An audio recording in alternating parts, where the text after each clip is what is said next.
Good evening, everyone. It's Wednesday. It's 8 o'clock. It's the TNG review show. Yay! We're back, ladies and gentlemen, after a week away on our half-term holidays. We are back for another episode of Star Trek: The Next Generation. And tonight I'm joined by my co-host, Maz McBob. How you doing, Maz? I'm doing good, thank you. I have a little guest friend here this week. I don't think Kaz is on yet, but hello from Captain Picard. It's Captain Picard. Yeah, this was ludicrous. He went exploring a couple of days ago, and he came back with what he called a treasure for me. That so is I've got a my treasure. own little mascot here now to keep me company. That is a treasure. I actually have that figure. As you probably guessed, I would. Yeah, I mean, you've got a lot of them, but this uniform as well, right? I have, yes. Yeah. Now, so that's a Playmates. That's a Playmates figure of Captain Picard, right? Now, here's a question for you, Maz McBob. Yeah.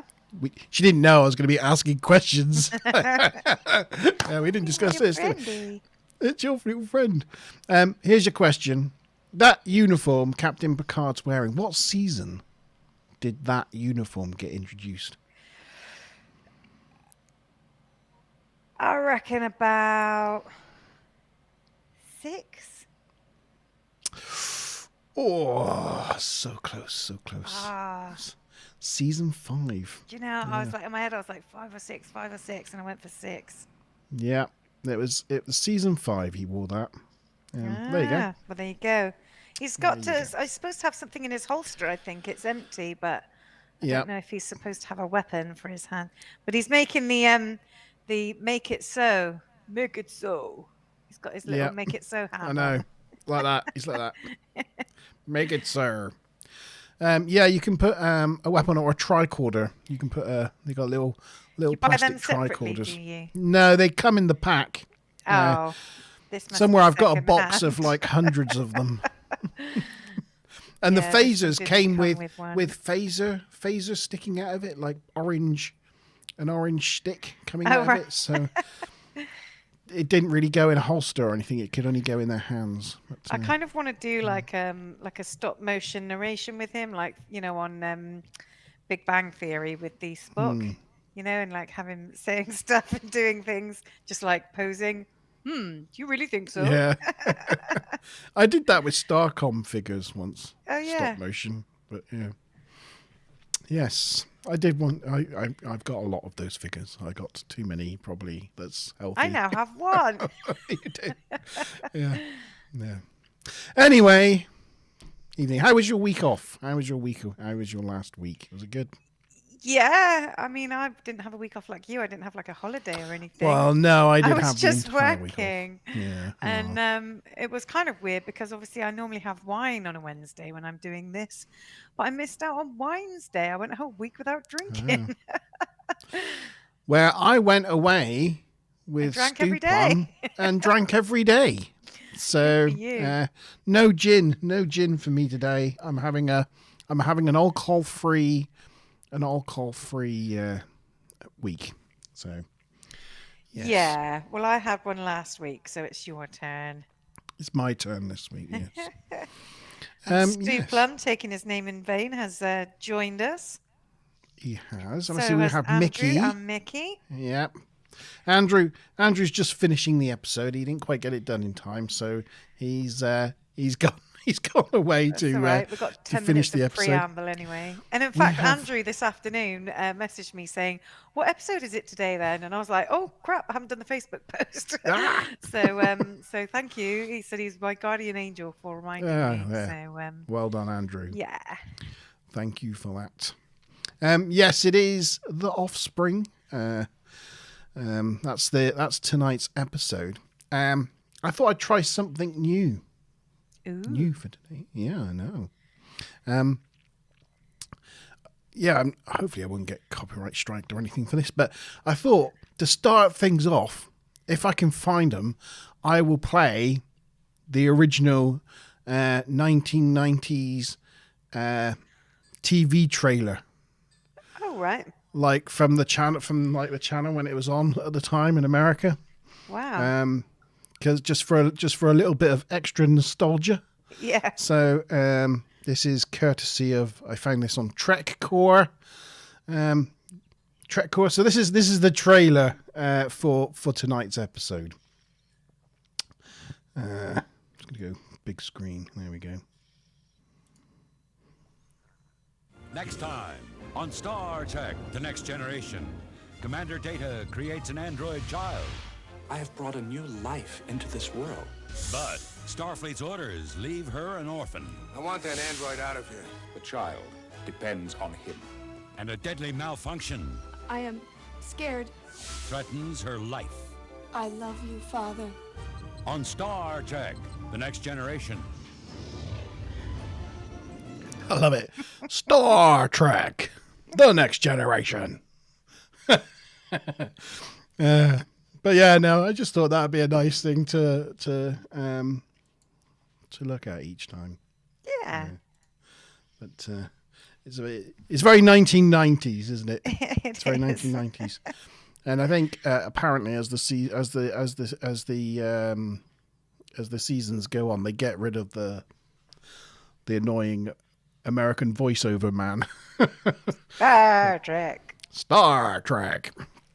I love the way he's like, and blah, blah, blah, blah happens. Like, it's really exciting. And then you just got somebody delivering a line, like really quite deadpan with not much.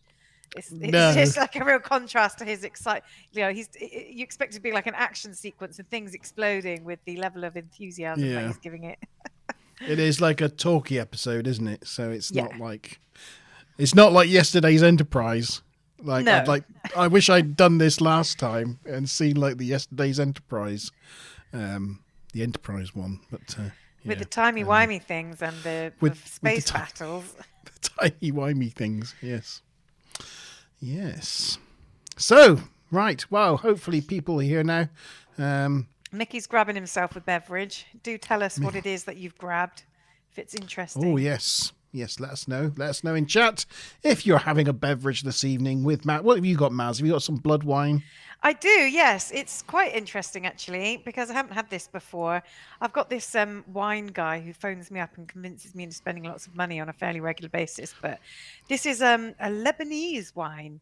He said lots of nice things about it. I bought a couple of bottles to try it, but I haven't tried it yet. It's 2019 Rouge de Liban. Nice. Don't we all just have a wine guy? It's very normal. It's just, it's. I think the bigger the mug you are, the bigger chance you have of having a wine guy. I find it really hard to say no, and I've run out of space on my rack downstairs. It would be bad for me to have a wine guy. That would not be a good thing. I feel like I should buy on your behalf or something, so then you can store some of my wine. That would also be a bad move. That would. You'd find they'd just mysteriously evaporate. And he doesn't listen to me either. I say to him, phone me in like 3 months, and then he'll phone me in like 6 weeks. Yeah. Just in case. You never know. Yeah. Just in case he convinces me into buying loads more. Yeah. Yeah. Where's that? Okay, there we go. So Andrew's got a drink. He's got himself a Stein. Wow. Ooh. It's not even Oktoberfest, and he's in with a Stein. And Mickey's on the Magners. You do like a Magners, don't you, Mickey? Nice beer. Yeah, he does. He does like his Magnus. All right, so everybody's got their drinks in. We've seen the trailer. Tasting wine. Yeah, we've seen the trailer. So let's get into it. Maz and Bob will be doing the goofs and question time this evening. So thank you, Maz and Bob. Yeah, probably quite easy ones again, because you know me, I'm not very good at thinking of challenging things. I'm a simple lass. But with my glasses on, I don't know if anybody's noticed, I'm going to be wearing glasses from now on because I've been straining my eyes. Apparently, my optician tells me so. Yes, and it does make you look more intelligent. Yes, I feel like a newsreader. I want to shuffle my papers. You've got your papers and everything. Yeah. Yeah. Okay. So, I was going to say also, shout out to Ukraine. It seems to be the thing. You know, I know it's terrible times at the moment, and we're all feeling it. But we're going to continue talking about Star Trek and just our frivolous things anyway. But our thoughts are with our Ukrainian friends. So 100%. 100%. But we're carrying on with TNG and The Offspring. So, The Offspring, episode 16 of season 3 of Star Trek The Next Generation. It is production number 40273-164. It was first aired on the 12th of March, 1990. Near your birthday, Maz. It was the 63rd episode to be both produced and released. And the synopsis goes: Data successfully creates a new android, which he views as his child. However, the magnitude of his accomplishment quickly attracts scrutiny from Starfleet, who wants to separate the child from Data. Separate child from Data and the Enterprise for further study. Matters are complicated further when the child begins to develop beyond Data's abilities. It was written by Rene, how do you say his surname? Echevarria? Yes. Echevarria? Did I get that right? Something like that. Who's a prolific Star Trek writer. And this was the first of 18 episodes he has writing credits on for The Next Generation.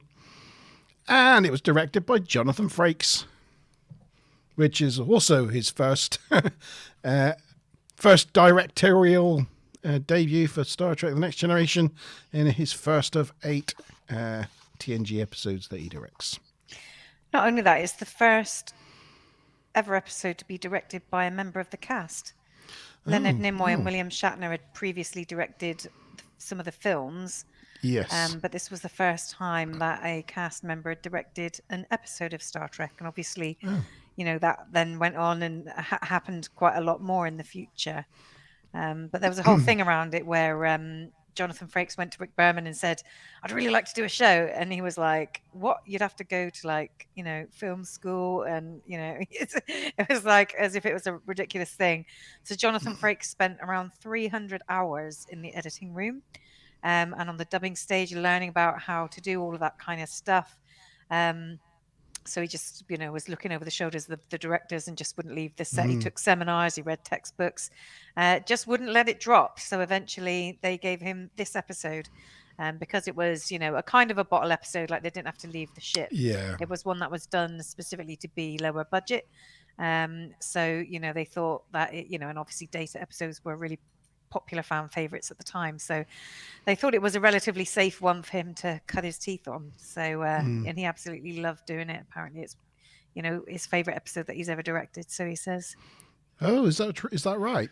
So he says it's a real popular episode, this one. Yeah, according to Jonathan Frakes, it was the best sci-fi episode ever written, and it's cited as his favorite episode that he directed, one of Michael Dorn's 2 favorite episodes.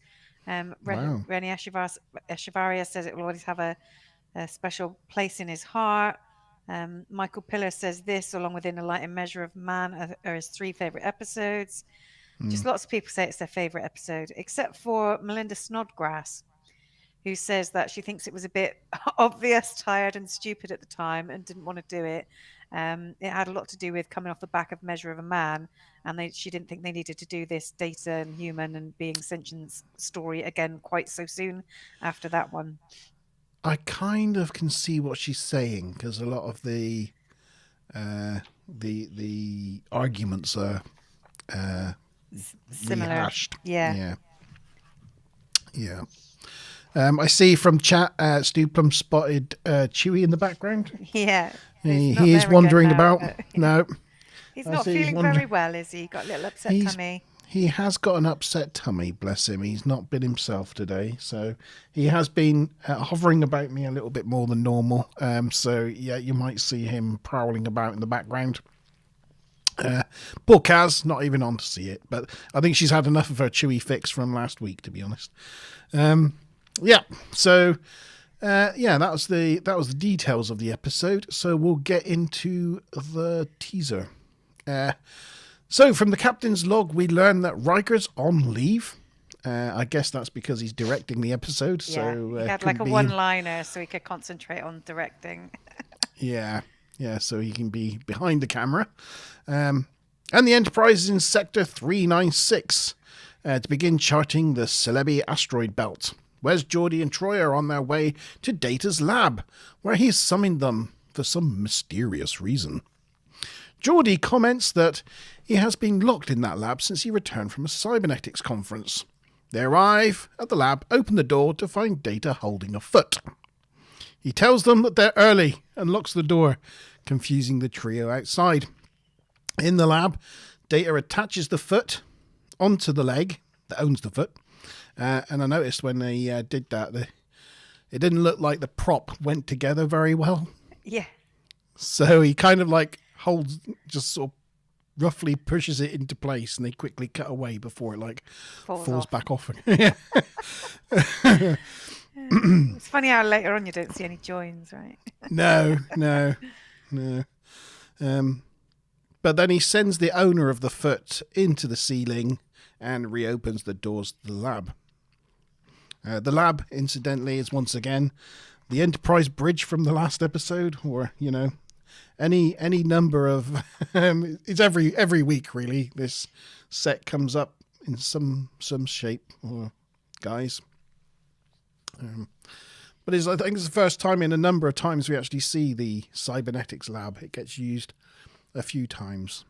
In a little episode called Best of Both Worlds later on, it's used again. But yes. They enter, and Data tells them that they have been invited to meet someone. Data lowers the foot owner down from the ceiling and calls it Lal. Lal says hello to Diana, who says hi back, and she asks Data the purpose of their exterior drapings, and calls Data father. Data explains that it's clothing and why they wear it, and Wes is like, Data? Father? ? And Data tells them this is Lal, his child. And that's the end of the teaser. So Data is a daddy. And rather than waiting until after you've said something and ask it, I'm going to ask a preemptive question that anybody who's watched the episode should hopefully know anyway. So the question is, what does Lal mean? Picard references that it's a Hindi word that means something. So what does Lal mean? If you can remember. You'll probably say it in a minute, won't you? It's not until like Act 4. Oh, right, okay. It's a long way in, that one. Wow, there you go. Let's see if people, rather than remembering what you've just said, let's see if they remember it from the episode. Yeah. That's a good question. It's a good question, though. And it's not laugh out loud, or no, that's lol. Lol. Yeah. Any goofs or anything from the teaser there? Not specifically goofs. I think I've got more trivia than goofs this time round. Yeah, I mean, we've already sort of covered that Rania Shavaria wrote this. Apparently, the original name of this episode was going to be Bloodlines, which actually then Bloodlines was used as an episode name in the 7th season. But that was originally, and apparently it was going to be, the story changed considerably from what it was originally going to be. It was going to be about a kind of android creation, but originally it was going to be that Data was the father and the ship's computer was the mother, and there was going to be quite a bit of comedy and some jeopardy with the Ferengi sort of, thrown in. But they brought it back to being, more of a kind of emotional episode and wanted it based solely on the Enterprise for for sort of money saving purposes, rather than bringing the Ferengi and things into it. So, but it did change quite a bit and got a bit of a group rewrite, according to Michael Piller. They also took some input from Gene Roddenberry and that kind of thing as well. So yeah. Cool. Let's have a look at some answers. Karen's still not here. I wonder where Karen is this evening. So we've got Andrew with beloved, Mickey with beloved, and Stupum with beloved. Beloved. And Mickey says that wearing glasses tonight is making me think of G-star type of questions. But I don't know. Is that a G-star type of question? What does that mean? Is that a difficult question? I don't know. I think so. I think he thinks you. Well, everybody answered it in like 3 seconds flat, so it can't be that. Yeah, difficult. everyone had that down. Either. Yeah. So. And Andrew's learned from that, and he's like, right, I'm not going first next time. I'm holding back. And Andrew's also made the point that he's surprised in the episode the fact that Data's the father, yes, but he's surprised that the whole not having a mother or any questions around that didn't crop up as well. So that's quite a good point. No, it didn't. No issue with only parents in the 24th century. Yeah. Yep. You didn't answer the question, did you, Montyman? I did not. No points for me. I knew the answer, but no, I didn't answer it. I'm just going to go up in increments of 20. What, every time? Yeah. A flat 20. Yeah, so the first question is worth 20, and then 40, right. and then 60, then 80, then 100. Yep. Okay. Okay, so on with Act 1. Picard explains in his log that he's been advised about Data's little experiment, creating new life, and legs it straight down to Data's lab. Data explains how Lal has a positonic brain like his own and how he began programming it at the cybernetic conference.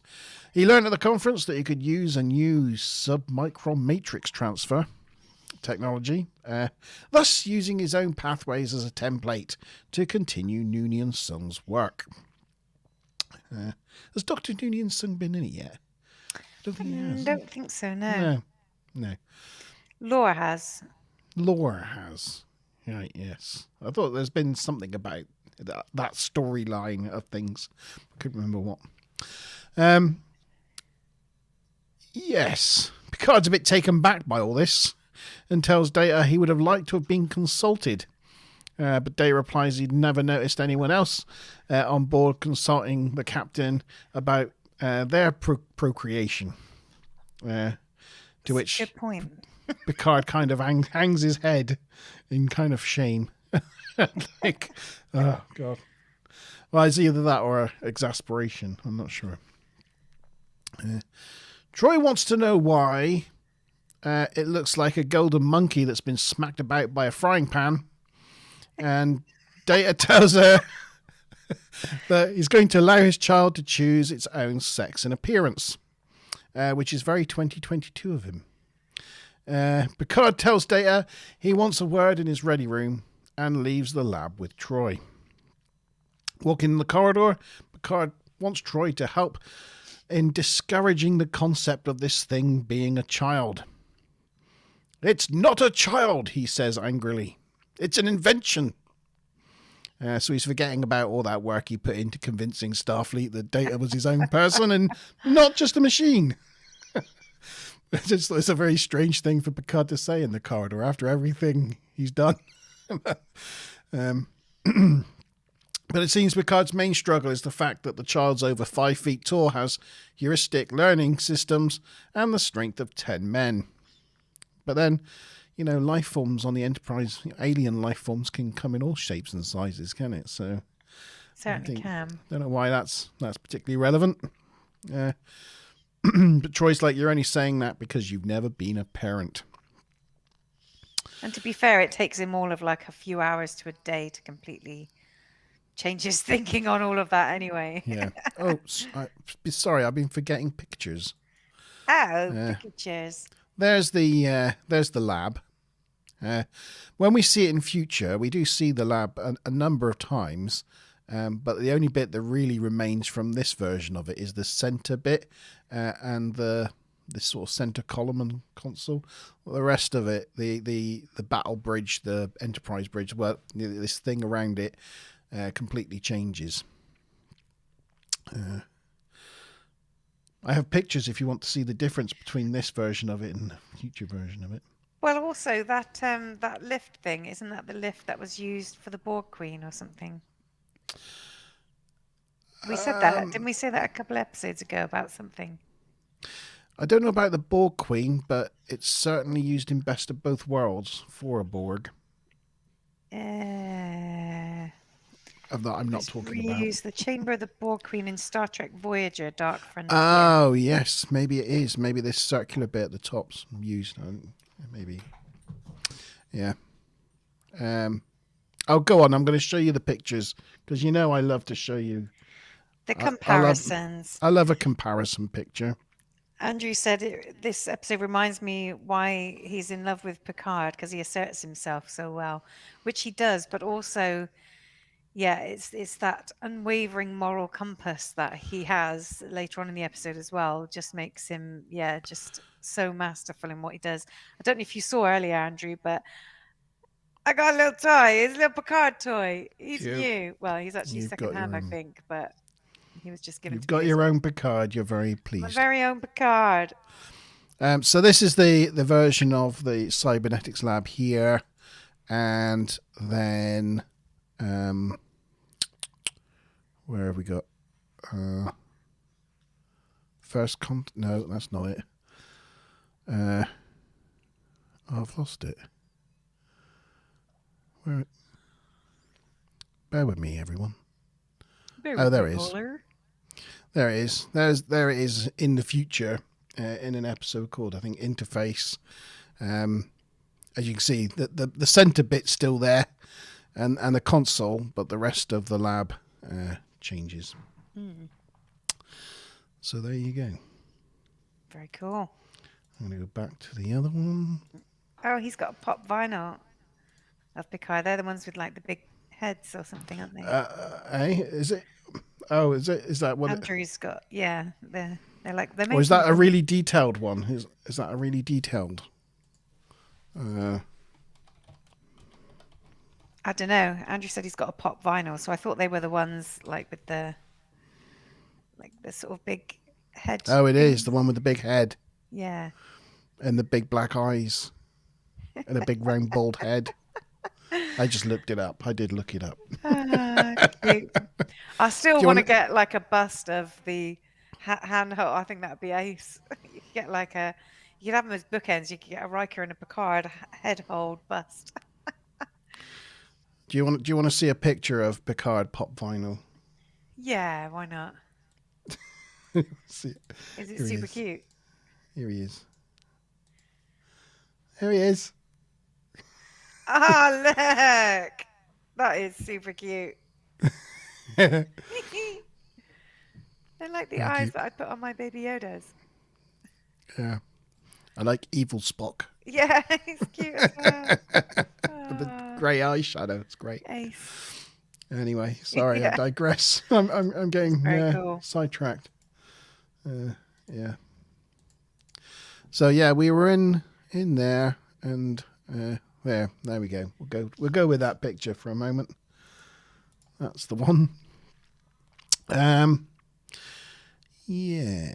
So a golden monkey that's been hit by a what? I said it looks like a golden monkey that's been randomly hit by a frying pan.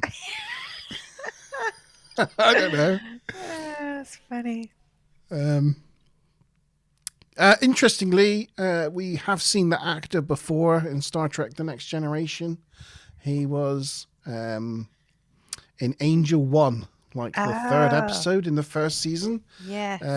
The female leader of the planet had a little tiny husband who was jealous of Riker, and that was the same actor.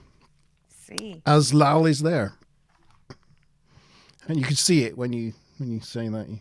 He's got very impish like face features, you know. Yeah. Just got to find where I was. Oh yes, there we go. Determined to put an end to all this, Picard sits Data down in his ready room and tells him that what he's done is going to have serious ramifications. He's dismayed that he kept all this to himself. Data is confused as he hadn't anticipated Picard's objections. Because Picard doesn't go round chastising people for having babies. He doesn't. It's not something Picard because Data is an observer, isn't he, of human interactions, and he's like, you don't normally go round to people. Why didn't you tell me you were trying for a baby? Anyway. So he offers to deactivate Lal, which seems to annoy Picard further, who tells him it's a life. You can't just deactivate it. They'd expected Starfleet to be pleased by the news, but Picard's not so sure. Picard tells him he has taken on quite a responsibility. Data thinks that he means the upbringing of the child and the methods of doing so that would be most effective. Like whether to be harsh or whether to be liberal, that sort of thing. But that's not really what Picard was trying to get at. And Picard gets quite frustrated with him again because he means in dealing with the consequences of creating a technology for creating new life and everything that entails, I mean, I totally get Dave's viewpoint, and I think he's right in many ways. But then, as he says later about him and Lau having access to the sum of all of human knowledge throughout all of time, he must at least know that humans were worried about rise in machines and had a film called Terminator, and that a lot of people were paranoid about it. So this idea of like robots replicating themselves and stuff, you'd think that in his memory bank somewhere he would understand why there might be some inbuilt fear from humans about that. Yeah, and this episode really does is one of the foundations of the new Picard series, isn't it? Really, because of what the Data inspired population, I suppose, or race goes on to do, and the issues that causes. Yeah.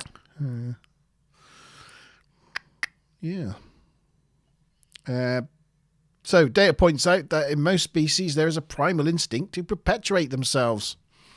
Until now, he has been the last of his kind, and if anything happened to him, he would be lost forever. But now his continuance is assured. Later, Data and Troy take Lau to the holodeck as Lau realises it's not gender female or gender male, so it wants to choose its own. Data lines up several thousand composite choices for Lau to go through. You can see from Troy's face there, she's like, oh joy. Several thousand. That's great news. But Data points out that it's an important choice. Lau chooses between 4 options in the end: an Andorian female, a human male, a human female, and a Klingon male. Don't know if you've got any pictures of that choosing. Who would you have chosen? I'm sure there's a picture of the Andorian. What, out of those 4 choices? Yeah. The human female. You would have chosen. Boring. I know. I am boring. But then, I see the struggles that Worf has fitting in, and as for being an Andorian, I mean, it didn't even look like an Andorian. What was with the colour? Andorians are supposed to be blue with white hair. They are supposed to be blue with white hair. It's kind of green. Put it on. I'm isn't sure it? there's a picture of the Andorian, is there not? I have one. I've just found it.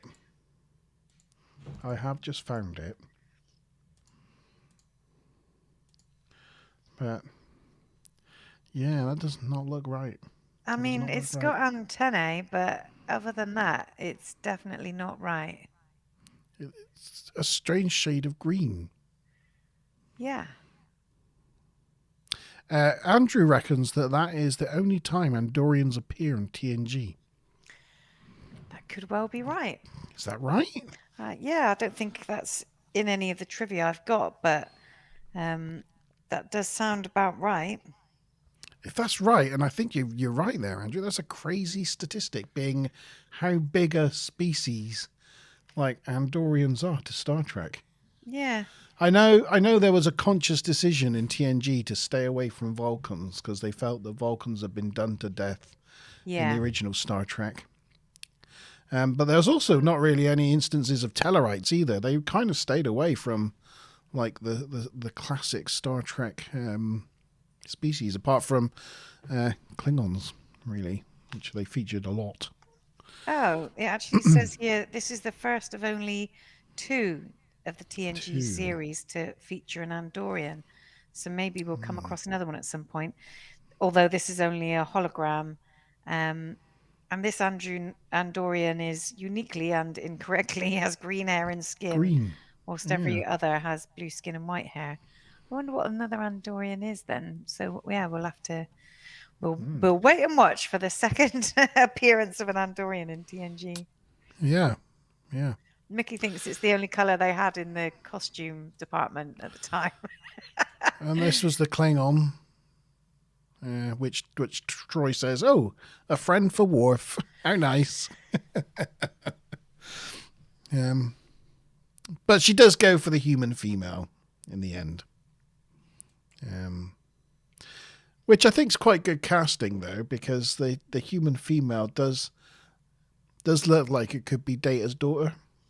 Just her facial shape and nose and that. I think she does look a little bit like Data. So yeah, Hallie Todd. She did a good job in the role. She did. The way she seemed like ultra robotic at first, but gradually like adopted those like mannerisms and things. She did do a good job of it, didn't she? Yes. So, Yes. She chooses to be the human female, so they go down to the lab and Data applies the look, including more realistic looking skin and eye colour than his own. And I always wondered like that, even when I watched it as a teenager, why, if he can do that, why doesn't he just apply that sort of thing to himself and make himself look normal? Yeah, I had that same thought. But then again, I guess it's just because that's his look now, and if he changed it, he would no longer be himself. So he is what he is. You know. I mean, even with humans, if we had the opportunity to just change the way we looked on a whim, would we?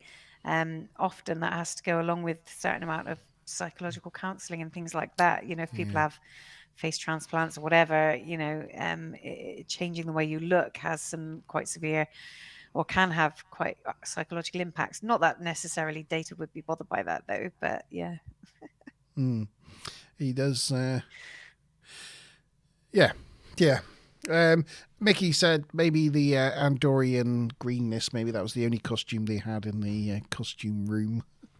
I did say that when you were looking at the pictures. Did you? Oh, sorry. I was busy looking at pictures. That's all right. I'm so sorry sure to Mickey repeat doesn't myself. mind having his commentary mentioned more than once. I do apologise. No worries. Apologise. Anyway, that was the end of Act 1.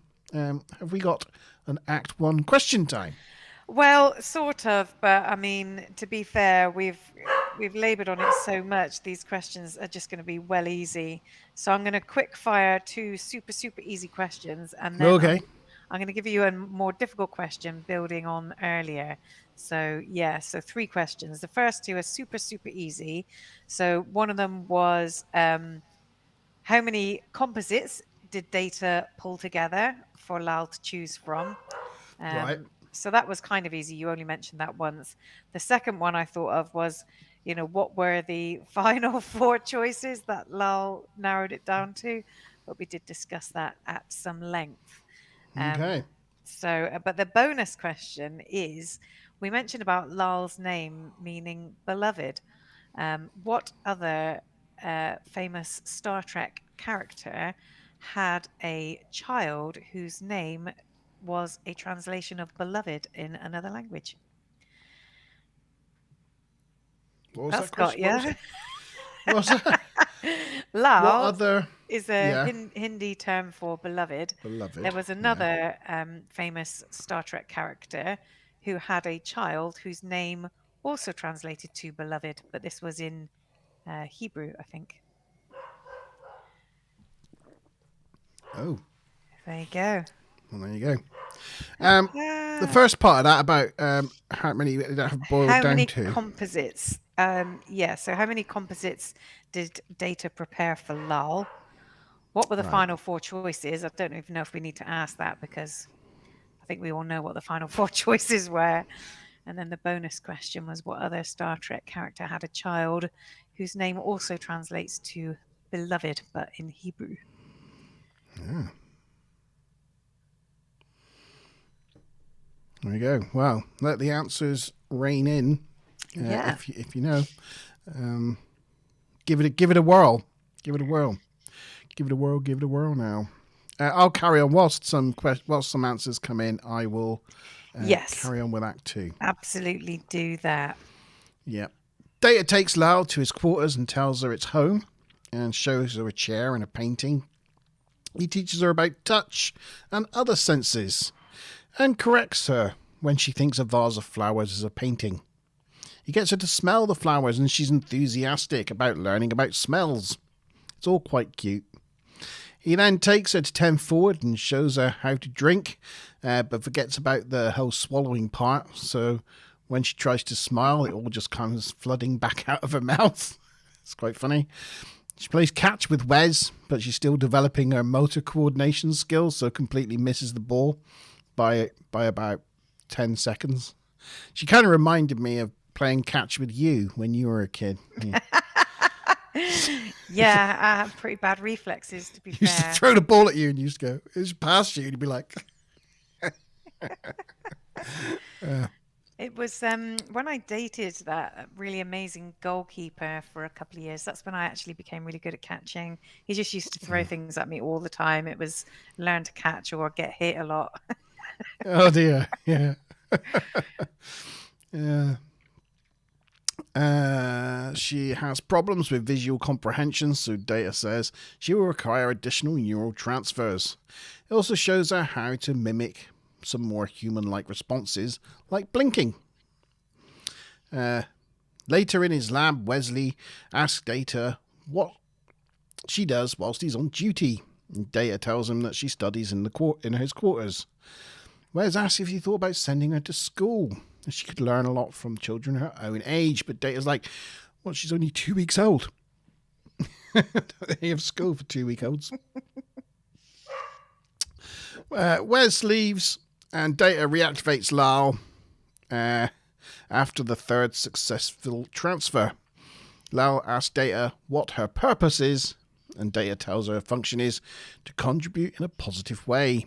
Lal continues, why am I here? Why am I me? Where did I come from? Data finds that the 3rd transfer must have gone well, as she's asking all these questions. Marvels that she is truly becoming a sentient being. I think we've lost Andrew. I think Andrew's gone AWOL. Maybe, but I just think it's funny the way Wes was saying, "Oh, maybe she should go to school," and he was like, "What, really?" And then she asked all these questions, and he's like, "Get ready to go to school." Like, yeah, I can't deal with all these questions. Yeah. So Lau goes on like a 5-year-old. Why is the sky black? Why do we have 2 hands? Why? Why not 3? Why not 4? Yeah. So Data deactivates her and stores her back in the ceiling. Yeah, because that's what all parents can do with their How children. many parents wish they could have done that? Just go, maybe for a certain duration of the pandemic, right? Yeah. Let's just switch them off for 6 months. Yeah. He decides that maybe school's a good idea after all. Yeah. Oh, Andrew's there. He's got his he's got his answers. Very cool. Have we got everyone's answers in now? I think we think probably so. have. There's some interesting answers that, for all I know, might be technically right, but aren't what I was going for on the other Star Trek character. Do you have a stab at who the other character might be who's got a child who's... Are you looking up what beloved is in Hebrew? No. Are you checking your No, phone? no. Sorry. I was just checking my phone. I should turn it off. I'm turning it off. I did think, actually, I meant to say earlier that we should message Karen. Is she clegged She's into out. She's right. out. Okay, she's out. That's Yeah. fine. Yeah. So, right. So we do have some answers. So You've got to decode the answers now from chat. Yeah. So definitely, and I did say 20 points each question, so I don't know what it's going to be now. I've asked 3 questions. I guess they need to be 40 points each, right? So you managed to confuse this more than Gary. The first one was several thousand. She does. And we got several thousand, a few thousand, and over 1,000. They're all sort of roughly right. Yeah. And then for the combination of the choices, we've got Andorian female, human male, human male, Klingon male. But their second one was female. Yeah, he corrected that. That's fine. And Suplum said Andorian, human male, female, male, Klingon. Andrew just said 4 choices. Yeah, there were 4 choices. You were supposed to say what they were. Okay, so that's 80 points so far for Mickey and 80 points so far for Stuplum, 40 points for Andrew. Now, nobody that I'm aware of got the final question right. Do you have a stab for that, Monty Bam? It was Captain Kirk. He had a son called David, and apparently David is Hebrew for beloved. Oh my God, is it? Yeah. Wow. Did not know that. Andrew says he thinks he's drunk too much. Maybe not hearing the questions quite right. Well, you get extra points for drinking. Yeah. Extra point for you. So we've got Mickey and Stuplum on 100 points and Andrew on 60 points at the moment. But you're right. Kirk did have a son called David. Yeah. Which apparently is Hebrew for beloved. Was killed by Klingons. Yeah. Them pesky Klingons. Sometimes. Yeah. Love you, Worf. Yeah. Right. Meanwhile, in Picard's ready room, Picard's delivering good news to Starfleet about Data, new life, all that. Picard tries to assure them that Data is the best place for Lal, but Admiral Haftel is not so sure. Picard even offers to allow Data to accompany Lal to whatever research station Haftel thinks is suitable, but the Admiral thinks Data would retard her development, which I thought was a bit harsh, given he's the most cleverest person in Starfleet. Picard points out that Data sees Lal as his child, and she will remain on the Enterprise for now. The Admiral, though, doesn't seem to want to let it go. Down in the school, Lal's first day is not going so well. Oh, pictures. You probably want pictures, don't you? Yeah, let's have some picky wicks. Sorry, I've been forgetting the pictures. Oh, you're not even looking at the pictures that I'm looking at. We were still looking at a Klingon. Yeah, there we go. So there's Picard getting frustrated with Data. The head in hands. Head hand. I like when he does that. Data kind of goes. Are you done it? Yeah. Yeah. There's Troy really enjoying the time Lal went through several thousand costume choices. And there was a good point that she could have just said, like, holodeck, give me a lounge chair, rather than sitting on a cold hard floor. Yeah. She could have made anything to rest on. That's true. On. You could literally choose anything in the universe pretty much on the holodeck to make yourself comfortable, and she just sits on the floor. Squishy beanbag, bouncy castle. Yeah. Yeah. There's Admiral Haftel, was it I said? Yes. No, I was absolutely sure he must have played an admiral in another episode because I was like, oh, classic Star Trek admiral. But apparently he was only in this episode. Yeah. Which I'm just shocked at. It just goes to show I must have really loved this episode because he just seemed familiar. Really familiar as an admiral. He's pretty good. Yeah, he's like, he plays a good character, doesn't he? Admirals are always like kind of semi-evil in Star Trek, what aren't is they? that about? I don't know. They're not good. They're not good. Yeah. Yeah, Yeah, I'm just saying he's used that Picard facepalm gif in Messenger so many times. And this was the thing, there's a cluster of them, weren't there? There was the Riker one, like the one hand, and then the Picard one hand, and now the Picard two hand. They all occurred and they all became, Yeah, I mean, massive the Riker memes. one was only a couple of episodes ago, wasn't it? When Riker was on trial, and that was that one. And then I think it was only the episode before that, which we had the other Picard one on the bridge. And then we've got That was this Q, one. wasn't And then it? they With didn't do Q. any after this, did they? They had all these three all clustered It's when together. Q said he was there because he was his friend. Yeah. I was like, oh, God. Yeah. You're my best friend. Oh, no. Yeah. Yeah, lots of memes come out of the third season of TNG. Yeah. Oh, Mickey's pointed out that as Lal was like a supercomputer, a bit like how Data can read through massive tomes super quickly, it should have only taken a second or two to go through all of the choices. That's a good point. So Troy shouldn't have, had a time to fall asleep. That's true, isn't it? It should have just gone like a blur. Oh, and Andrew's saying even Worf had a face palm. Have we seen that one yet? I don't think we have. I don't think we have. No. Oh, that's exciting. More face palms to come then. I'm going to have to look that one quickly up. Sorry, everyone. I have to. Oh, yeah. No, that's Deep Space Nine. Oh. Worf's face palm is on the Defiant Bridge. And it's Probably so something to do with Quark? I don't know. yeah, I don't know.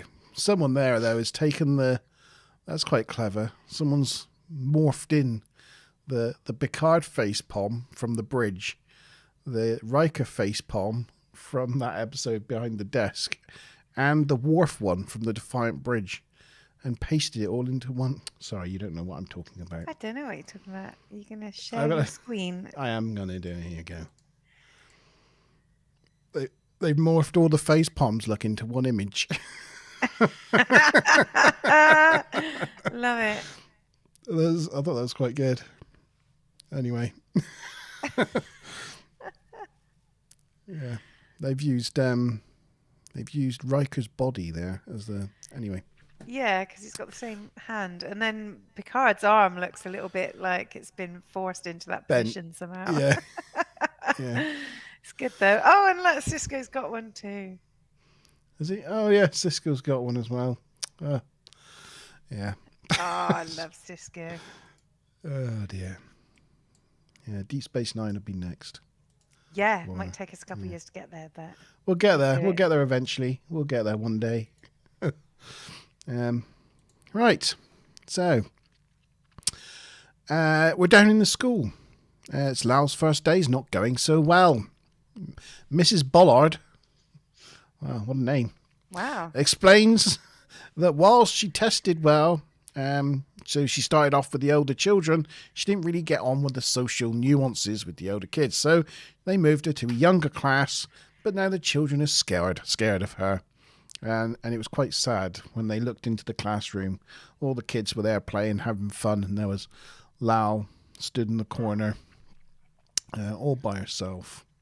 And you just thought, oh, poor Lal. Yeah.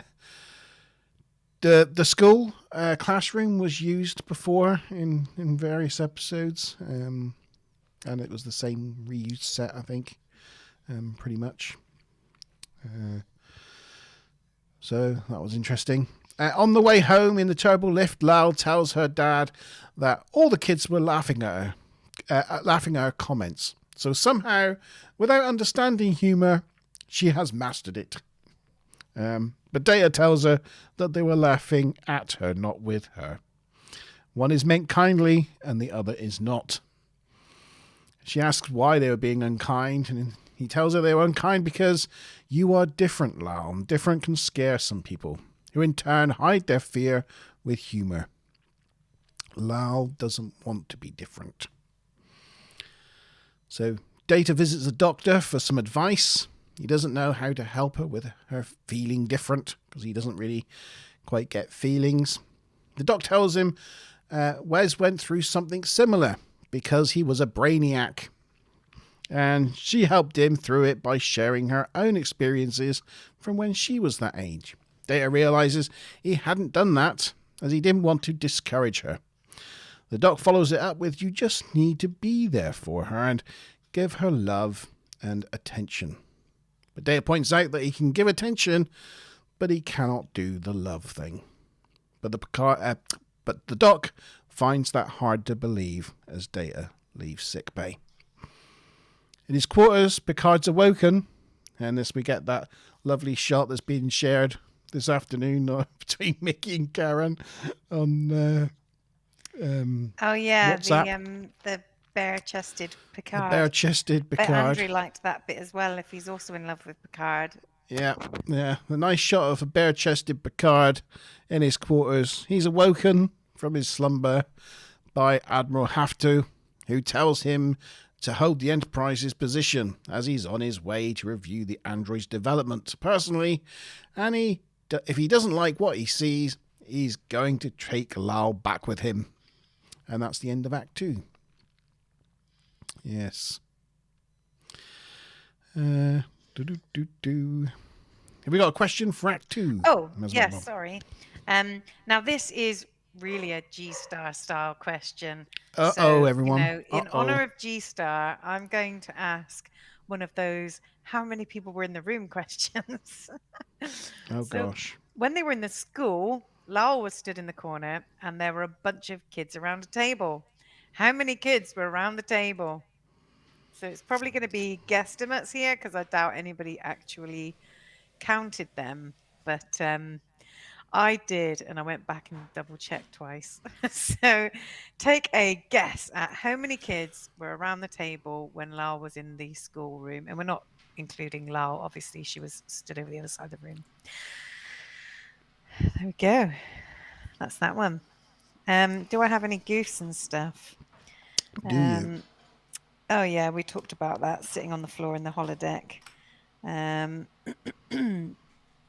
Apparently, although this was a question, the translation of Lal isn't 100% correct. The more appropriate translation would be dear or darling, and is usually, in terms of the Hindi translation, and is usually used when addressing males rather than females. And it could have also stemmed from an earlier Persian word that meant ruby or garnet. So it's almost like calling somebody a gem, oh, you gem, you're sort of my treasure, it's that kind of, so yeah, just a little bit of etymology there.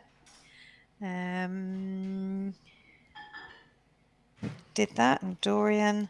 Oh, the painting, the painting on the wall in Data's quarters is apparently... Oh, the Lal points out. Yeah, it's... I'm guessing it's a print or what have you, but it's Tableau 1 by P.A. Mondrian. And it can be seen in several other episodes in A Matter of Time, Next Generation Hero Worship, and Next Generation Silicon Avatar. So it does feature in a few different episodes. I have a picture of that.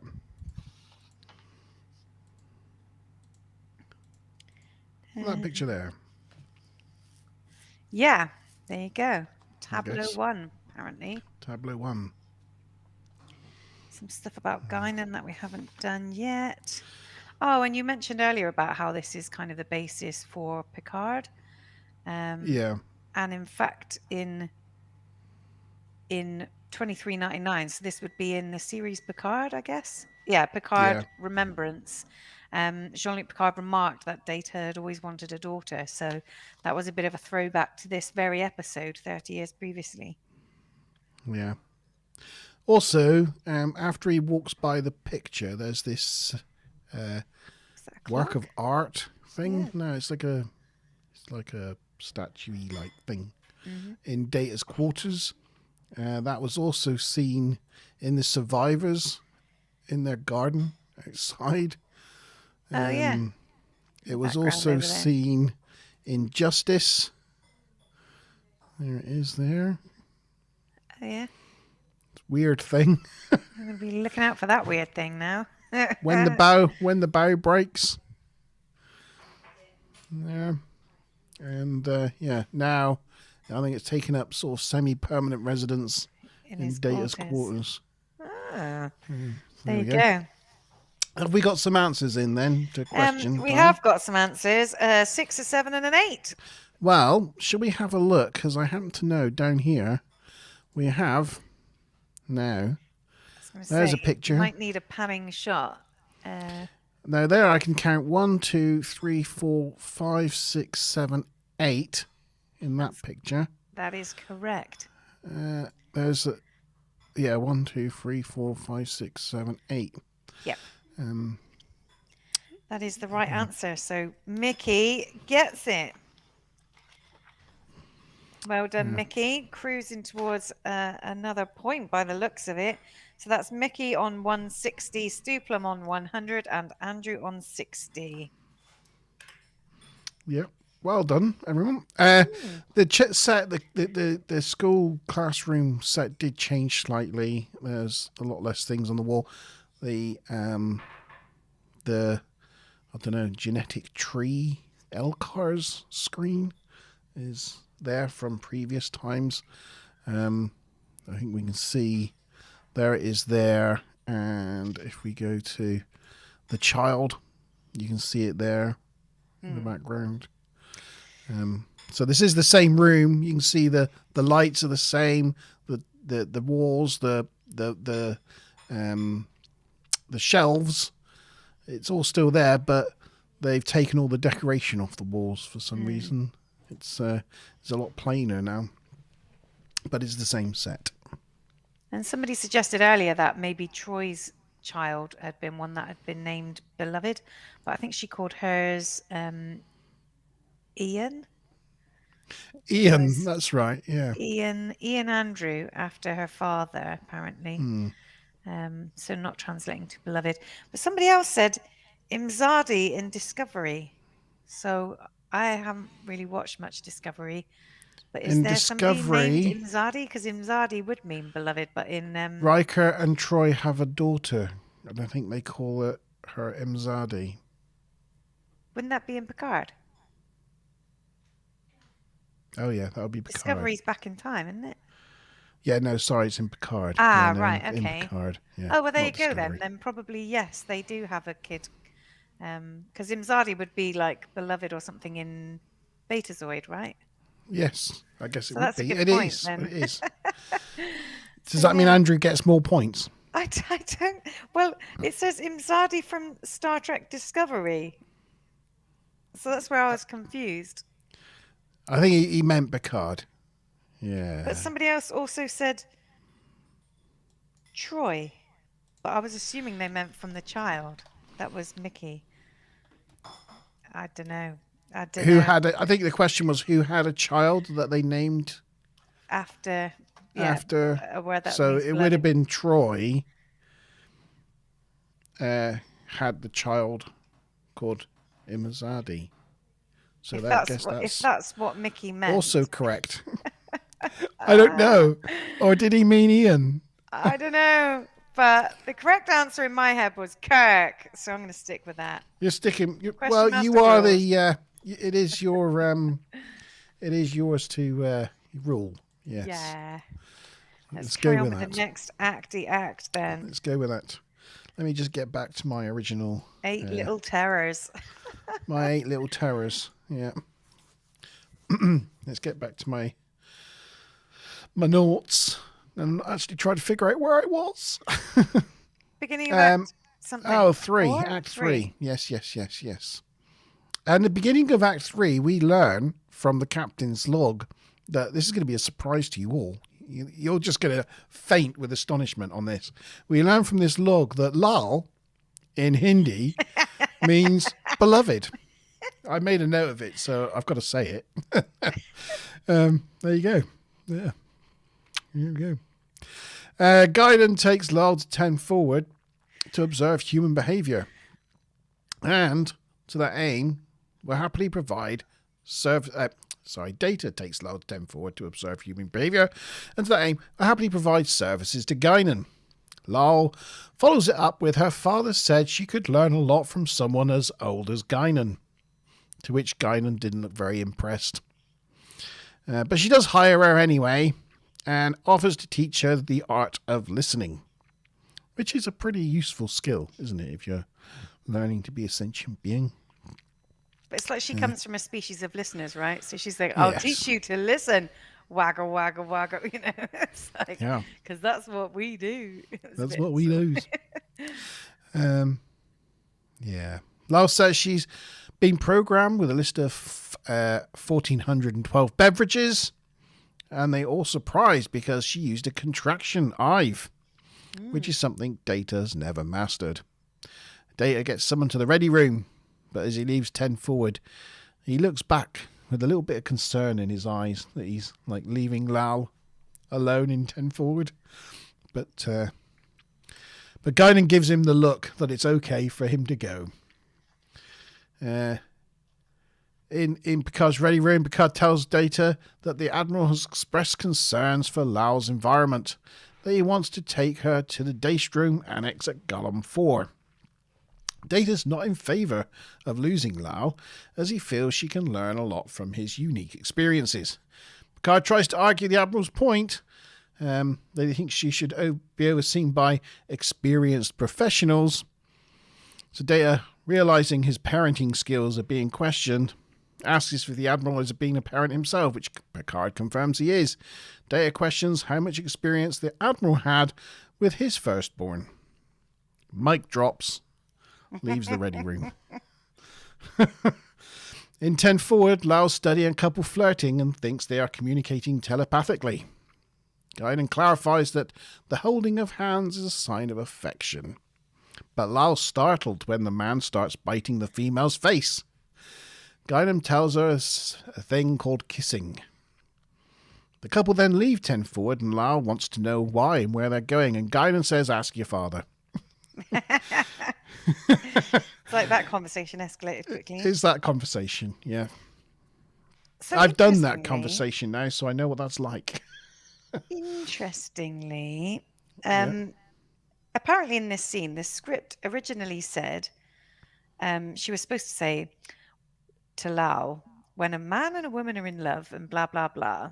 And in the background, there was going to be a man and a woman sitting at tables holding hands. But Whoopi said, you know, this show is beyond that kind of heteronormative language and wanted it changed to when two people are in love. And they also had the thought that actually in the background, it should show a same-sex couple holding hands. And they were going to do that, but then somebody ran to a phone and apparently it was nixed. And David Livingston came down and made sure that didn't happen. So I don't know who...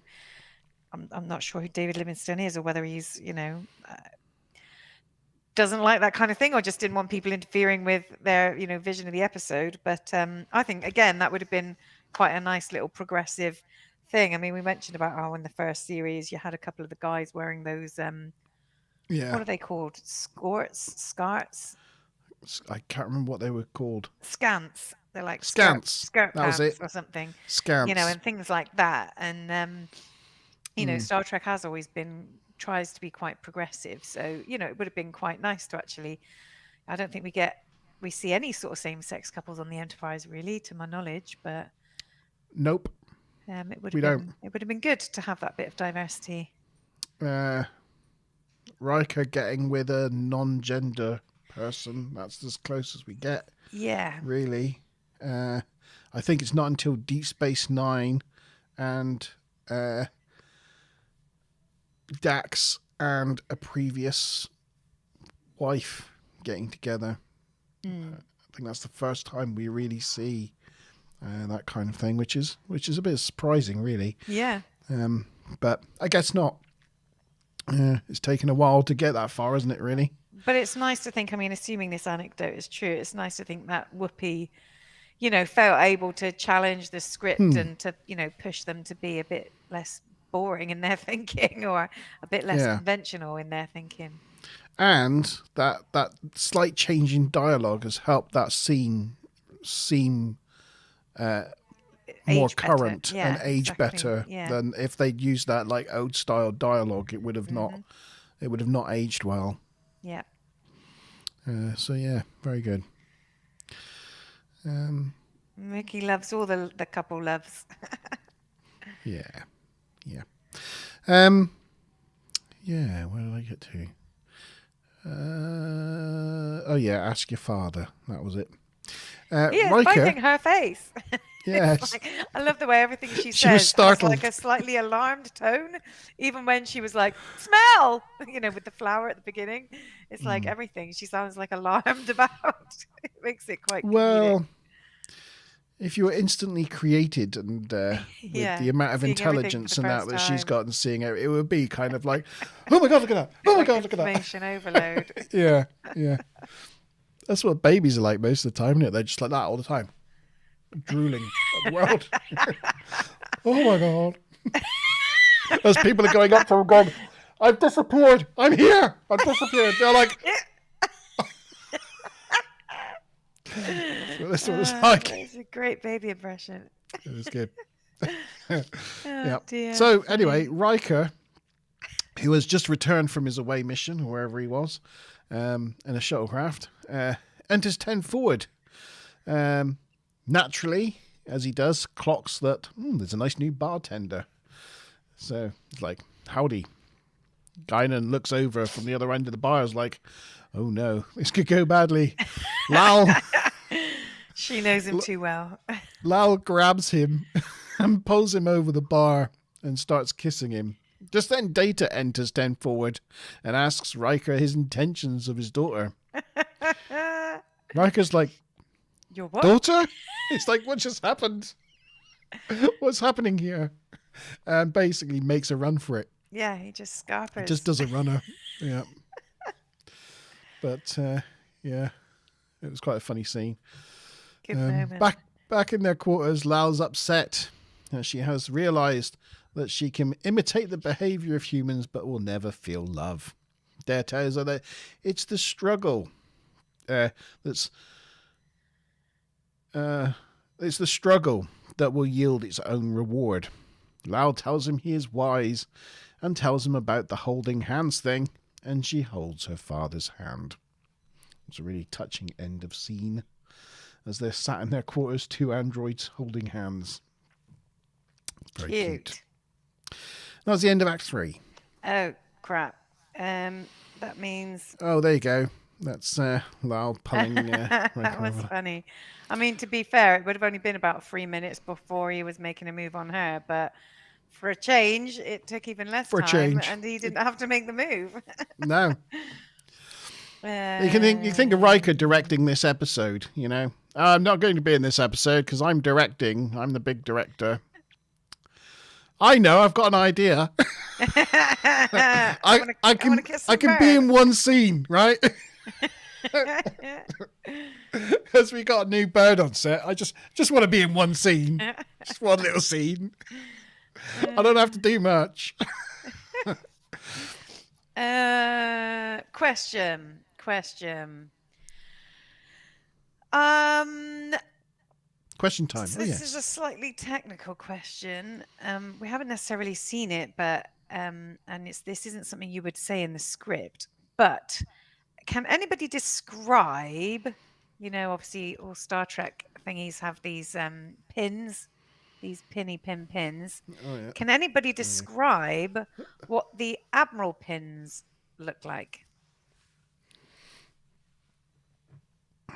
So a sort of a description, how many pins or which sides, or if the closest you can get. It doesn't have to be exact, but yeah, I thought that might be a good technical question. They change over time, though. So. Oh, do they? I was going by what this dude in this episode was wearing. Yeah, I'm not going to say because you might give it away. Yeah. Even emotionless androids are attracted to Riker. Yeah, I mean, he's got like that kind of all-encompassing sex appeal. Androgynous, non-gender aliens love him, as do androids. I think if we had some sort of weird plant creature, it would probably just instantly latch onto Riker, right? I think it probably would, and I think that's probably happened as well. Probably, yeah. You might not even know it. There was that alien scientist as well that kept him captive on a planet once. Yeah. Yeah. So explain. You got to describe what an admiral rank pin. I mean, or at least what this admiral's rank pins look like. I don't know if anybody would have noticed. Yeah. You can. Well, I think carry on in season 1 and 2. Okay. Yeah. No, I'm not gonna. Yeah, maybe we'll. I'm gonna say. We'll talk about it in a minute. If it was a rubbish question that nobody can answer, then everybody gets points. Yeah. How about that? Yeah, you'll be pleased to know. You'll be pleased to know, everyone. I was running out of time in my notes this evening, and it was coming up to 8 o'clock. So Act 4 and 5 are nowhere near as wordy. It's the other acts. So I was like, oh my God, I'm never going to finish this. So in Picard's ready room, the Admiral has already made up his mind. He's taking Lal no matter what. It's all a ruse. I'm here to assess the situation. Bollocks. Picard tries his best diplomacy to make the Admiral see it from another way. He uses flowery language and smiles and tries to appease him, but none of his his diplomatic tactics work. The Admiral is not for turning. He thinks Picard is being overly sentimental by seeing it as breaking up a family, but Picard points out that they are sentient beings and have rights that he himself helped define. The Admiral, though, is still not convinced. They visit Data in the lab, just as he's finishing the final neural transfer. The Admiral asks if her neural net is exactly like his own, but Data admits that there are differences at a quantum level. So, because of that, for example, she can use contractions. The Admiral wants to know what he has done about this aberration, and Data says, well, I've documented it. Picard's impressed that not only has Data done this, but he's actually improved on himself. The Admiral uses the aberration as evidence that she needs to be overseen by other professionals. But Data says he is programmed in every procedure required, and he is also the best working model for a basis of comparison. They go and visit Lal, who is waiting tables and 10 forward. The Admiral's not impressed by that at all. He doesn't think this is an appropriate environment. Guinan tells the Admiral that if people don't behave themselves in her bar, she throws them out. Kind of like giving the hint. Threat? Yeah, she's just threatening an Admiral in 10 forward. Very ballsy.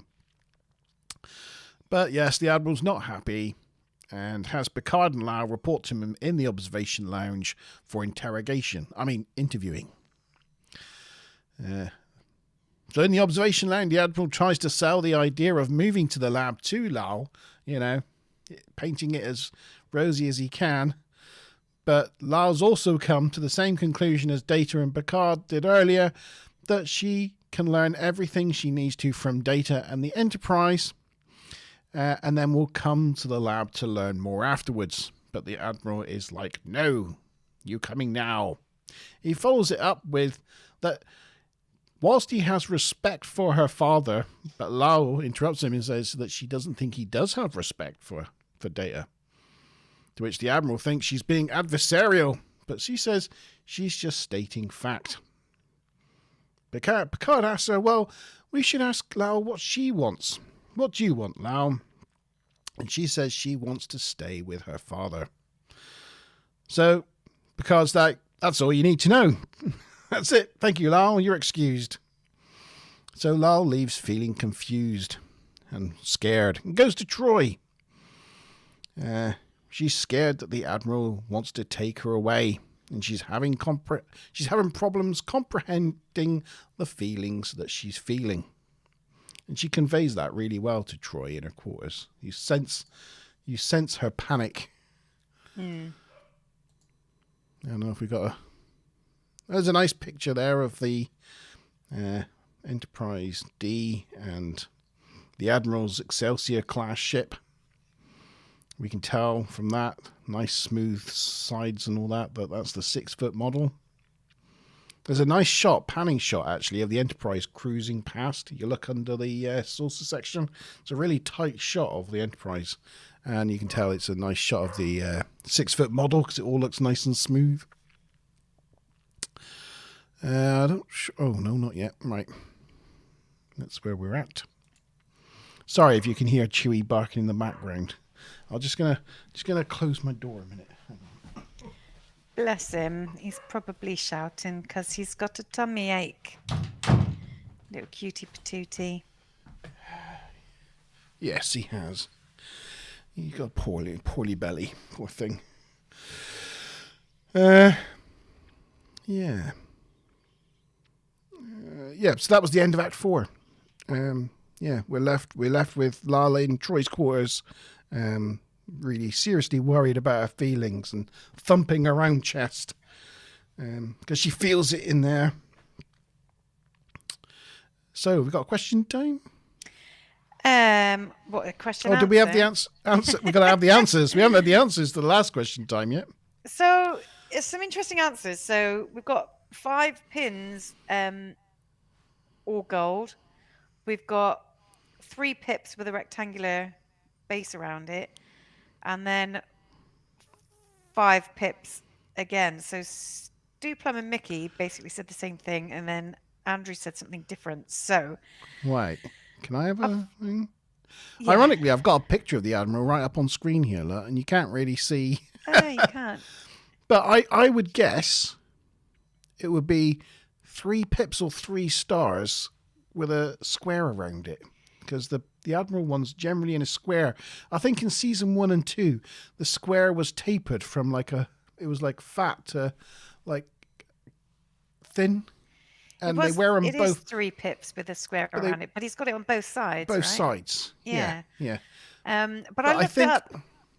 Sorry, go on. Just tell me what you think the different ones are. But I think where in season 1 and 2 they went from thick to thin as they went to the front, I think they're all one shape now. I think it's it just looked like rectangular to me. Yeah, but when I just sort of looked up on Google Images or whatever, Admiral pins Star Trek, and you've got some that have 4 with the square around it. Some have 5. Some have 3. Yeah. And I didn't really know why. One graphic says Admiral is 4, Vice Admiral is 2, and 3, and Rear Admiral is 2. But then another one actually explains it as being the equivalent of, you get like a 2-star general or a 3-star general. So they've got a 1-star Admiral with 1 pip, a 2-star Admiral with 2 pips, 3 stars, 3 pip, 4, 4, and then 5-star Admiral is a Fleet Admiral. So I don't know whether that's correct or not, but yeah, it was the 3 pips with the box around it was what I was looking for. So Andrew got it. So that's very 80 good. points. So now you've very nearly caught up with Mickey, Andrew. So you're on 140, Mickey's on 160, and Stu Plum has got 100. So you're all into the 3 figures. Not much in it, with the last question being I'm saying the last question. We got another act after this, haven't we? We do. Yeah, so there's probably still loads more points to go then. Right, shall we do an easy-ish question? Yeah, let's do an easy-ish question. We've already talked about this, but who directed this episode? Everybody will probably get that one. Oh, that's the tapering there that you described. Yeah, so this is season 1 of TNG. Yeah, they were like stars in like a tapered bar. Yeah. And again, it was both sides of the collar, but that's what they looked like. And then they it's not. But then they changed them to somewhere here. This bar so design. It was like that, but with 3. Yeah. So yeah, that was that. So yeah, sorry, you were saying you said this question. I just said who directed this episode. Who directed? Oh, easy one. Yeah, it is an easy one. Even I know that one. Well, the last couple were quite tricky. So, I mean, a few weeks ago, every single person answered every one of my questions right. That's how easy they were. So I feel like I'm being too difficult this week. by my normal super easy standards. So while people are answering that, you can carry on with the final doofer. I'm going to go with George Lucas. Yeah.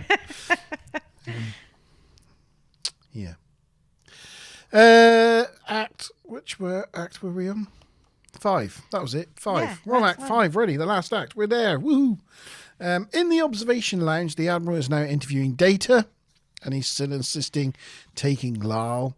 And his excuse this time is you can't have 2 Sung androids on the same starship, because Romulans could get off one lucky photon torpedo, and boom, you guys be gone forever.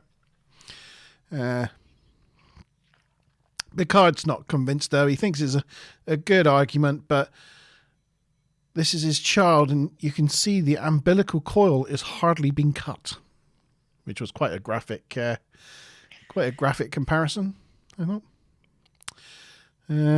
Data tells the Admiral that... I know you're saying something serious and I'm laughing, but I'm really laughing because I've seen what's in chat. Oh, go on. Just some answers have come in. Riker, the android lover.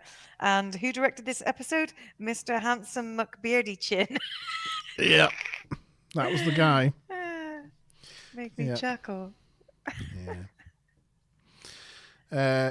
Data tells the Admiral that it was his hope one day that Lal would join Starfleet, thus giving back to Starfleet something for everything Starfleet has done for him. He will not turn away from his obligations as a father. So the Admiral orders Data to hand over Lal, but Picard tells Data to belay that order. Belay that order, Lieutenant. He will take the issue directly to Starfleet himself, to which the Admiral roars, "I am Starfleet!" Picard says, "You ignore their freedom and order this man to hand over his child to the state. Not on my watch, sir." And then Troy comes over the comms to say that they need to get their butts down to the lab because there's something wrong with Lal. It's a really great scene, the way Picard stands up for Data and he's like, "Data, belay that order." And then the Admiral remakes the order and Data starts moving again. He's like, "Data, stand your ground." Data's like, "I'm programmed to follow orders. I don't know what's going on." I'm surprised he didn't get some kind of like feedback loop going on. Yeah. No, it's... Picard wasn't having it. He was going to mutiny at that point rather than allow, an Admiral to do that. Which is good. It's good. It stands his ground. Yep. There, see a picture of Lal being worked on in the lab. See the old style LED, like 1980 style LED lights inside her head. Yeah. No CGI there. No. In the lab, Troy tells them about Lal's feeling fear. Data thinks it's a cascade failure, so the Admiral offers to assist. They ask the others to wait outside, and they open up Lal's head. There you go. Later, it's all very much like an episode of ER, this bit. Yeah. Later, the Admiral comes out into the corridor to tell the crew she won't last long. There was nothing anyone could do. Data's hands were working so fast, they were a blur. He was remarkable. In the lab, Data tells Lal he is unable to correct the failure. She tells him she loves him, and Data wishes he could feel that, but she says she will feel it for both of them. She thanks him for her life, and then recalls some of the highlights in reverse order, as though her life was kind of flashing before her eyes. Data enters the bridge and tells the crew that he deactivated the unit. Picard gives him their sympathies, but Data says that's thanks, but she's here now, pointing at his head. For he incorporated her program into his own neural net, thus saving her for forever. Again, that's probably another thing he should have consulted Picard with first. Well, I mean, if her program had like a heuristic failures, like surely he would be importing that almost like a computer virus into his own brain, right? Yeah, he just casually walks on, tells everyone he's deactivated his child, done brain surgery, absorbed her brain into his own, and then takes his post at ops. Yeah. Just a normal day. Very casual. Yeah, and they head off to their next adventure. So, yeah. They sure do. That's it. So, do we have some... I have a... Well, everybody was clearly correct in their answers. So yes. the points are 240, 260, and 200 to Andrew Mickey Stuplum. In terms of other bits of... Oh, did I have a final question? Did I? Oh. Kind of, I guess. Picard says a rather sort of line that becomes a bit infamous. I thought he was quoting somebody, so I looked it up, and everywhere I look, it just said one of the best Star Trek quotes. So it doesn't look like he was actually quoting somebody else. It became a quote from this episode. Yeah, exactly. But he says, there are times when men of good conscience cannot... And what is he saying that men of good conscience cannot do? I could give A's and B's and C's. Don't know. I'm just writing some options in case you make me do an A, B, and C. I didn't write that down. I don't think. No, you didn't say it. I was running out of time by that point, so I just sort of flew through it, which is good because it didn't give me a chance to get all teary at the her death scene. Yeah, well, that's my first question: is who teared up or cried at this episode? I know we got all guys in chat, but don't be afraid to admit it.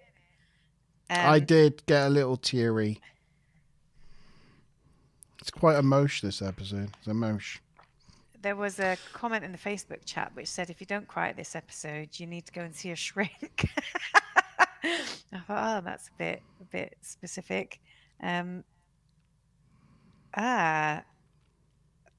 Semple says it's the observingly disobey commands, the opposite of. I was going to say it could be A. What was the question again? Hang on. Men of good conscience cannot A. do harm to others, B. blindly follow orders, or C. forsake their morality. There you go. I've given you 3 options in case you didn't know. What are the options again? A. do harm. So it's... There are times when men of good conscience cannot A. do harm to others, B. blindly follow orders, or C. forsake their morality. Yeah, I'm with Mickey. Blindly follow orders. That is it. So that's the final question. And there were some other bits of triv left. I'm with Andrew. I didn't see that, Andrew. Yes, Andrew's already got it. Andrew was trying to put it cryptically. He's trying to put it cryptically so nobody realised what he was trying to say. Oh, that was clever. I like it. I like it. Yeah.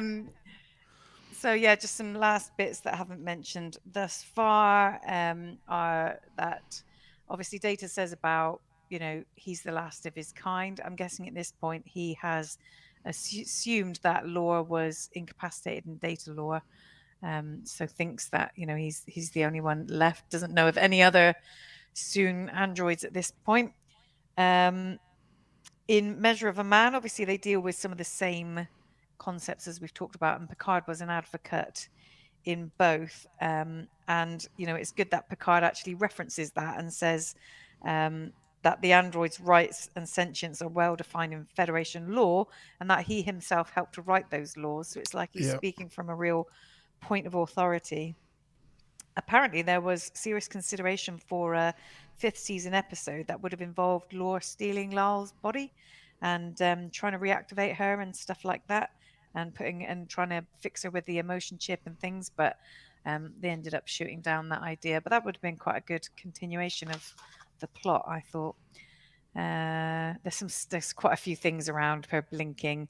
Like he teaches her how to blink, but she was already blinking, and when he turns her off, she's still blinking and things like that.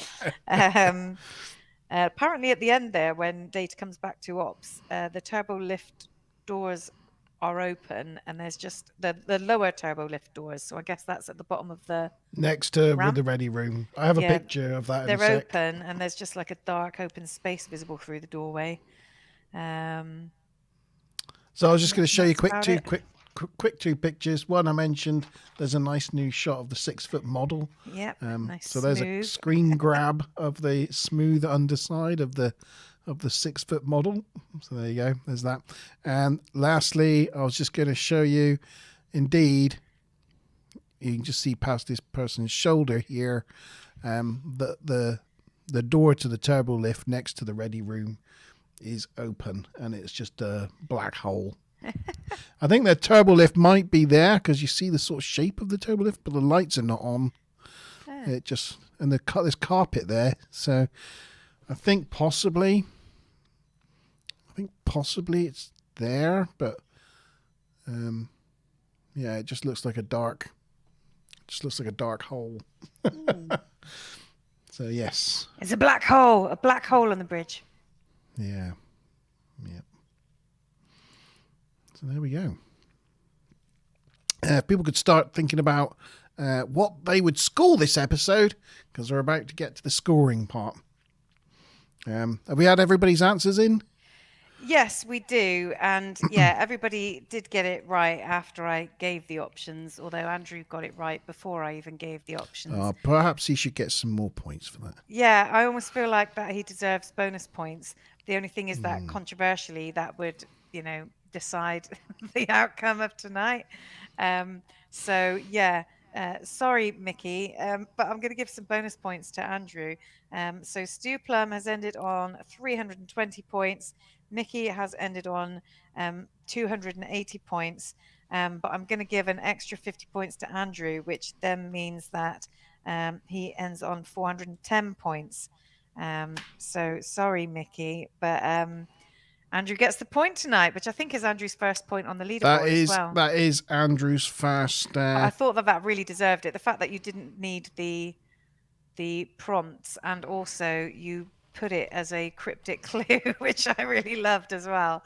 So yeah, I think that was deserving. Very good. Right, I'm putting your... Oh, let's see that. I'm adding you to the hallowed sheet. There you go. You got your first score there, Andrew. You're now level with myself on 1. So there you go. Stu Plum's still in the lead then. Mickey and Stu Karen Plum's joint still second. in lead with Mickey and Karen second. Yeah. Yourself, Maz. You're third. How have I got 2? You've didn't we got 2. have one week where we drew, and I was like, I got another point. That's right, yeah. Oh, no, I got a bonus point. That was it. G-Star did something where he said there was some bonus question. He said, whoever gets this gets another point, and I got it right. So I stole a point at the end of an episode when I hadn't even done very well all the time. Wrong. It's just wrong. It's good. Myself, Smiler, Alpal, Andrew, and G-Star are all on 1. So, yeah, lots of points there. So, the Offspring. What do we give it out of 10? In chat, put your scores. Mickey gives it a 7. What did they say in the Facebook? Well, group? I've still got responses coming in on, we have got responses, on haven't we? Facebook, but we've got a lot of responses on this one this week. It does seem to be highly popular. So, Kamal Akram says 10. Jeffrey Williams says one of the best episodes. Derek Hans Kerry says he wished that they had picked the Andorian body. Clint Shearer gives it an 11 out of 10, says it's one of his all-time favorites. Wow. Arv says 10, love this episode, very emotional. Ellie Chimera says one of my favorite episodes, but it broke my heart, 10 out of 10. Chris Darling says 10 out of 10 for the little pink fella. Well, I suppose he was kind of pink. I was thinking more of a goldy colour, but he was kind of a pink gold, wasn't he? And Janet Jones has just commented a few minutes ago and said 10 out of 10, one of the best of the best. So, yeah, resoundingly, everybody has put either a 10 or 11 out of 10 in the Facebook group. It's a 7 from Mickey, 8 from Andrew, 9 from Stuplum. Trailblazer. Hiya, Trailblazer. Thanks for coming. He gives it a 9. The ending was heartbreaking. I had to read through it quickly in my summary because I didn't want to start crying live on stream there. I had to quickly get through that. So I was like, oh no, I could go. No, keep it together. Keep it together, Monty. Stuplum says 9, tears in brackets. Yeah. I'll tell you, this episode for me, we've talked about this a lot, but this episode hit differently. Now I'm old with And children have of my kids. own than what it did when I was a young teenager, Yeah. Didn't really think much of it. Didn't have explosions or other enterprises. It wasn't like, it's one of those emotional episodes. Yeah. That rubbish. But now as I'm older, I got a greater appreciation for that kind of episode. So yeah. It did have a heartbreaking ending. So, scores then. Mazima Bob, are you ready? Have you got your paddle? I have got my paddle. Ready? 3, 2, 1. Controversial. Oh, an 8 and a 9. Yeah, I thought No, my I 8 think might that's be right, controversial, especially seeing all the 10s in Facebook, but at least in chat, it's not 10 from everybody. No, you're in good company there with Andrew and Mickey on a 7. So I think that's right. I think the writing was good with this episode. Yeah, the extra cast members, the guest cast members were good. It was a good story. There weren't many effects or what have you, but there was nothing to really dislike about this episode. But I know it's terrible to say, but I'm still just although I thought it was really good and there was nothing really bad about it, it doesn't sort of get my juices flowing like some of the other ones, like yesterday's Enterprise and such like. So I can't give it top banana, but it was really good. Good solid episode. I can't remember the name of the girl that plays Lal. Hallie Todd. Hallie Todd. She does a really good job. Yes, of really does. Playing Data's offspring. Yeah. And grappling with becoming sentient. Yeah, really well expressed as a role, I think. I mean, almost a little bit corny to a point, but it kind of sells it, It's like it is a bit overacted, but for a good reason, if you know what I mean. Because, like you said, she's probably getting sensory overload and stuff like that. So acting subtly in that situation wouldn't have been right. You do have to kind of go a little bit over the top with it. But yeah. Mickey says he must have just given it a low score because he's heartless. Yeah, this is the thing. That's why I thought my 8, when I was just seeing 10 in Facebook, I was thinking, oh God, my 8's going to be controversial. But actually in IMDb, it scores an 8.5, which is the average of our 2 scores. I'm pretty sure G-Star, being a huge fan of every Data episode, is probably going to give this a 10. So that'll bump up its average score anyway. Well, you never can tell with G-Star. We'll have to see what he comes in on. Yeah. There is one thing I thought about with this episode. There is something to say. There's pros and cons to episodic storytelling, to wide arc storytelling that we see in things like Picard and Discovery. I do moan about it because you can't really take a single episode of Picard and think, oh, I want to watch that episode, because all the episodes are just in the middle of a wider story. So you kind of have to put time aside to watch the whole season if you want to sit down and watch it, because else just watching one episode's pointless. But it does allow them to, that kind of storytelling, like we see it done well in Deep Space Nine, does allow longer story arcs. And I feel that this one in particular, a bit like Troy having a child, feels a little rushed in one episode. You know, feels like you go through. It puts you through the ringer, really, in 40 minutes. Yeah. You know, of like from birth to death of this life form, where in probably modern Star Trek that would be spanned out over a long period of time. Do you know what I mean? Yeah, absolutely. It does. Yeah, it does mean some of them feel a little bit rushed in a way. There's some things that we think, that would have been a good double parter, or, it'd been good to explore that more, or I wish that character had come back. You do sort of, it leaves you craving for more, but then I guess it's better to want more than get bored of something. But I mean, this one was quite a full-on story, as you say. It didn't have a the traditional subplot.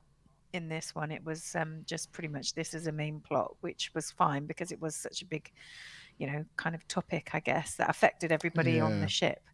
But yeah, did you have a Klingon word of the day? No, Is it something you can look up easily enough? I don't know. I was thinking we could find out what Klingon is for beloved. Maybe you look it up next time and we'll do it for next week. I'm doing it now. I'm doing it. I'm doing it. Here we go. And I could have said when we started, what was the hello? Nuknek? Hello? Nuknek. Trying to remember them, see? You're going to get me talking Klingon before we know it. Pech. Oh, what? Kek? Pech. Pech. P-E-P-E-G-H.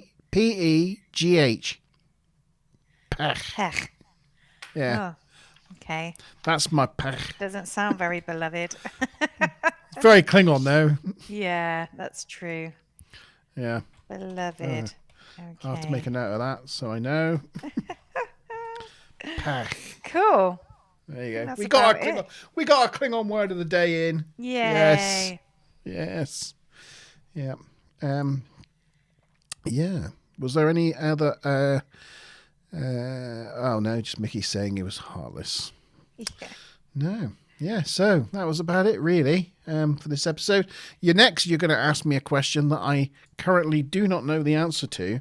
So maybe if I could just keep talking for a minute. And type at the same time. I don't know what episode that could possibly be. What question what that could possibly be. What question could you possibly be asking me next? I don't know. I'm going to try. What episode are we discussing next week? Hey, I've got there as well.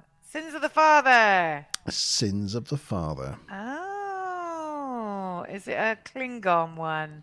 It's a Klingon one. Oh, it's got Tony Todd in it. Gotta love Tony Todd. And this is a kind of episode that starts off a whole sort of story arc for Worf and the Klingon people, really. Yeah, so that's good. Yeah, Sins of a Father. Not one that G will be scoring highly because I don't think he likes the Data episodes, doesn't like the Klingon episodes. And I'm I don't dislike the Data episodes, but I'm certainly not as much of a fan as G is, but I love the Worf episodes. Yeah, so it's quite exciting for me. Sins of the Father, next week's episode 17. G-Star gives it a 9. Oh, is he? Oh, he's there. Oh. I thought it was going to be a 10, but there you go. Right, well, there you go. You were right, though. Ram stew plum. Good night. Mash ram. I love the way you thought that up. You picked that word out of your brain. I saw you look it up. What is it? What is it? I'm trying to enter that number into my Streamlab screen. I'm like, can I click on the box? Oh, no, because I'm on the wrong window. And so how does that stack up then? There you go. That puts it third. That's probably fair. Unusually, G and I agree, and you're the odd one out. Yeah. Has that happened this season ever? Oh yeah. Yes. The Vengeance Factor. Yeah, and Deja Q. So there you go. Twice. Yeah. It's happened twice. Third time. But I mean, that seems about right, though. Yesterday's Enterprise, then Deja Q, then Offspring. I'd say that's pretty good. Sounds as a top good. 3. Yeah, that is. That's top 3 so far. Yep. There we go. Thank you, G. Thank you for popping on and giving us your score. I was thinking of just texting you quickly, but didn't manage to get there. Cool. Very cool. I will just quickly plug. Actually, I think we've got a Monty Zone on Friday. He's literally just got home from his London travels, so he's going to be a very tired boy. No, Do you still have we got a Monty Zone on Friday? Is that right? Am I right about that? Trying to plug something, and I'm not even sure if I'm plugging the right thing. But yes, that's it now for us done on the Offspring. Very good episode. 3rd best episode so far of season 3. So we really quite enjoyed that. I will be on tomorrow night playing some Fortnite. I haven't done that for a couple of weeks. So if you want to chat to me more, please feel free to come on the other channel and watch me play Fortnite tomorrow. I'm sure Mickey will be on with you. I'm sure he will be, yes. I will likely be working as per usual. We're not sure about the Monty Zone on Friday. We've got to discuss that. So okay. May or may not be. Yeah. But yeah, join us next week. The Facebook channel. Join us Andrew next says, Wednesday. "Good job, guys. Keep it up." So thanks, Andrew, for coming along again. Thanks, Andrew. And you're now on the scoreboard. Yes, you've made your mark. Yes, join us next Wednesday at 8 o'clock for Sins of a Father. We will see you there. Exciting. Cheers. Bye. Sorry, I should give big buys. There you go. Bye. Yeah, big buys. Bye buys. Yeah. Yep. Cheers, everyone.